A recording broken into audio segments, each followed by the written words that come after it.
नमस्कार. जय जिजाऊ, जय शिवराय, जय शंभूराजे. सातारा जिल्ह्यामध्ये अशी घटना घडली की अख्खा सातारा जिल्हा आणि त्याचबरोबर पूर्ण महाराष्ट्र हादरला.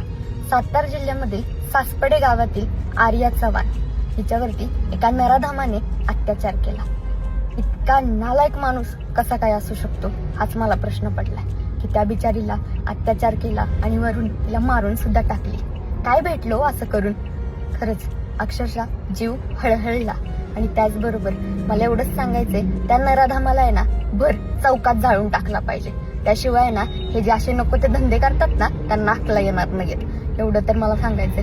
स्वराज्याची चौथी राजधानी म्हणून ओळखला जाणारा हा सातारा जिल्हा आणि त्याच सातारा जिल्ह्यामध्ये अशी घटना घडते त्यावेळेस अक्षरशः मन सुन्न पडलं.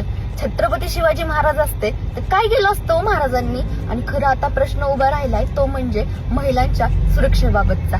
ह्या गोष्टी अशा घडत राहिल्या तर महिलांचं बाहेर पडणं सुद्धा अवघड होईल. आणि त्याचबरोबर आर्या बाळा, तुला खरंच भावपूर्ण श्रद्धांजली.